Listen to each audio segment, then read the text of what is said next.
All right, Mitch McConnell says there's zero chance Congress will not raise the debt ceiling. The Senate Majority Leader, along with the Treasury Secretary, Stephen Mnuchin, urging lawmakers yesterday for a clean debt ceiling increase when they return from recess next month. So, will it happen? And then what's next? How do we get tax reform done? Let's bring in Brenberg, chair of the program in business and finance at the King's College in Manhattan, and GOP strategist Harlan Hill. Harlan is also a member of the Donald Trump for President Advisory Board. Good to see both of you, gentlemen. Good to be here. All right, Harlan, in the past, Republicans have demanded significant spending cuts in return for lifting the debt ceiling. Will that change? Will we actually see a clean ceiling hike here? Well, I believe so. I believe so. I mean, their pressure is on Mitch McConnell and Speaker Ryan to prove that they have the legislative prowess to start getting things done on Capitol Hill. I mean, after the health care debacle. And Speaker Paul Ryan was on another network last night trying to, cast aside some of the blame for the failure of the health care vote and trying to push that over to the Senate and Mitch McConnell. But they both share the blame here because it took far too long and we got nothing done in the end. And so let's handle the debt ceiling. Let's get on the tax reform. Let's talk about infrastructure. Let's talk about health care, because the American people sent them there to start delivering on these issues. And if they don't, they're going to be real electoral consequences come 2018. That's what a lot of people are saying. But, Brian, as we put this all on the calendar, when Congress returns from recess, there are 12 working days.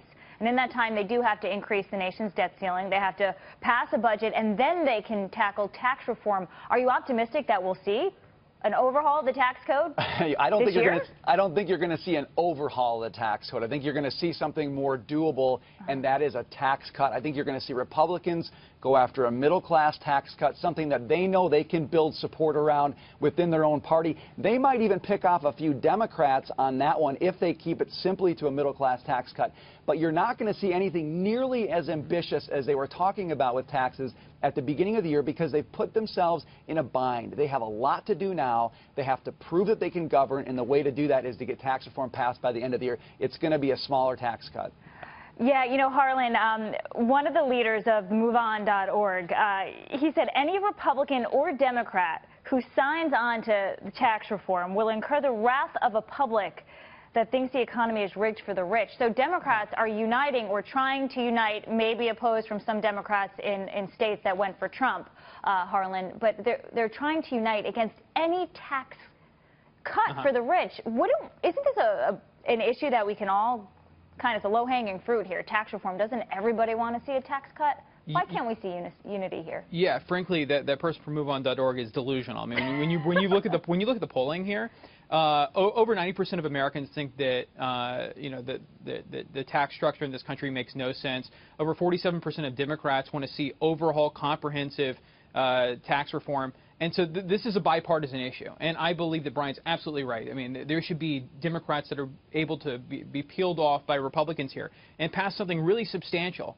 And there will be no wrath from the electorate if this gets done. Because you know what? At the end of the day, it's going to stimulate the economy, lead to more jobs growth. That's what people want. That's what decides elections.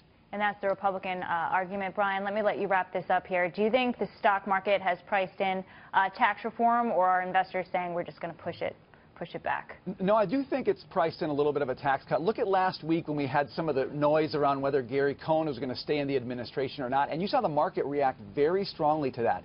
That's because, one, the market believes something will get done on tax cuts, number one. But number two, they're also confident that we're not going to have a fight in the debt ceiling, that we're not going to have a big fight with the budget, and they believe it's guys like Gary Cohn who are going to help shepherd that through. So that's the big issue here. Because it looks like he's staying, markets calm down a little bit. That's going to be very important through the end of the year. All right, Brian, Harlan, good to see both of you. Thank you. Good to be here. Thanks.